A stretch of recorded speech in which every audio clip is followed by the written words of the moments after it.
dia a dia da economia. Com Miriam Leitão.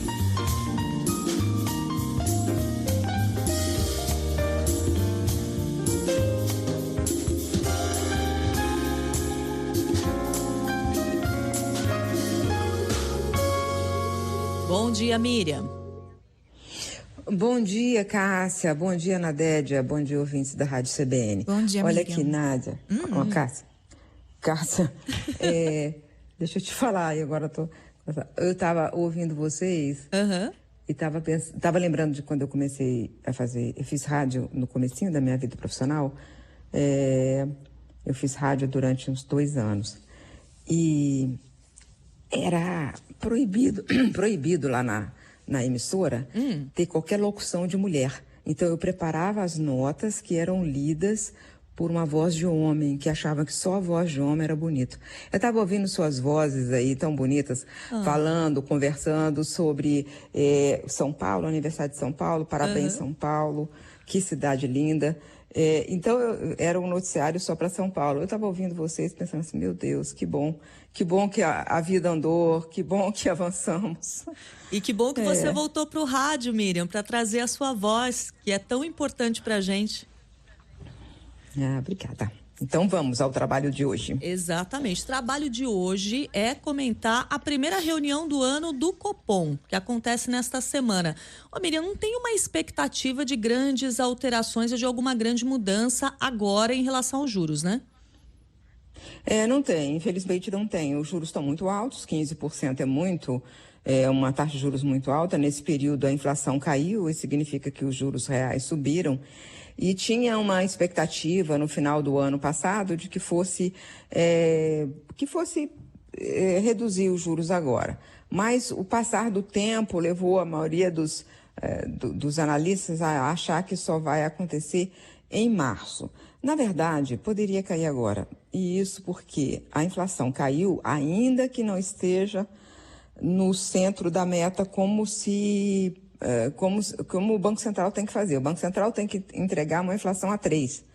Mas a inflação está em torno de 4%, então não é tão longe assim. Principalmente a tendência não é de inflação subir, de ficar ali ou cair. Tem um evento que aconteceu agora, recentemente, que deve influenciar positivamente, no sentido de reduzir um pouco mais a inflação, a pressão inflacionária, que é o dólar. O dólar tem caído porque tem saído muito dólar dos Estados Unidos, com a política muito errática e confusa do presidente Trump em todas as áreas, né? Cada hora ele ameaça de elevar tarifas, agora acabou de ameaçar o Canadá de novo. Enfim, é uma vida muito atormentada, né? Essa relação do presidente Trump com tarifas comerciais. Ele transformou isso numa arma, de fato.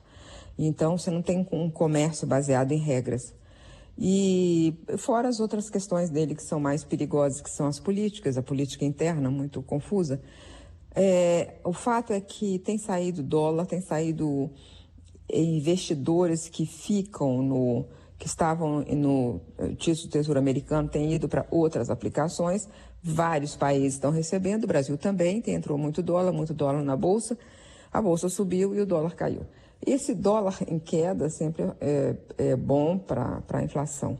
Mas o fato é que a política anti-inflacionária funcionou, caíram as taxas de juros, caíram a taxa de inflação e a taxa de juros permaneceu a mesma, né? Mesmo com a taxa de inflação caindo.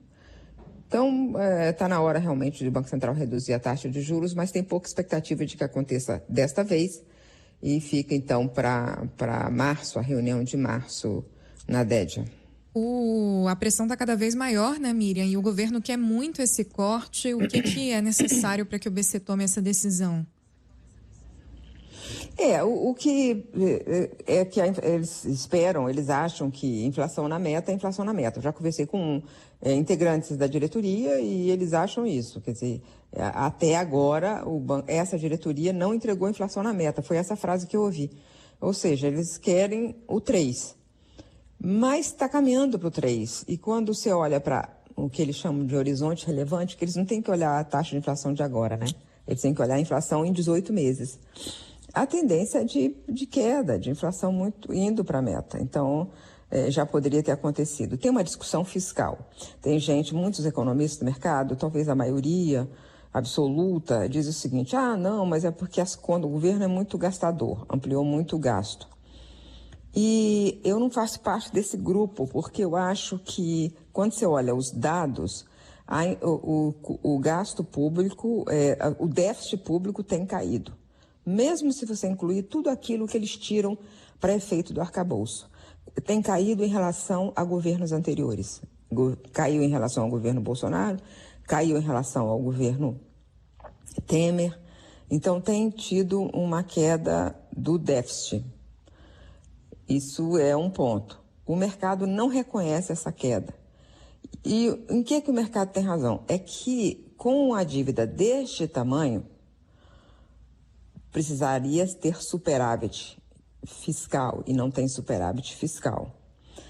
Outra coisa é que o governo Lula, isso também o mercado tem razão, quando ele voltou com aumentos reais de salário mínimo, sem ter desvinculado das despesas previdenciárias, ele está aumentando muito a despesa previdenciária porque ela sobe conforme o aumento do salário mínimo. Eu perguntei para o ministro Fernando Haddad por que eles não tinham desvinculado, feito a desvinculação. Ele falou assim: alguém desvinculou?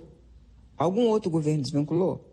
Eu falei: não desvinculou, mas outros governos não aumentaram o salário mínimo de forma real, exatamente porque o salário mínimo é o indexador das outras despesas. Essas despesas, que é a maior despesa do orçamento. Enfim, a discussão fiscal, ela é complexa, mas ela não é isso que o mercado diz, ou seja, é um governo gastador que aumentou o déficit, que por isso está provocando inflação. Não é bem assim, e também não é tão bom quanto o governo diz.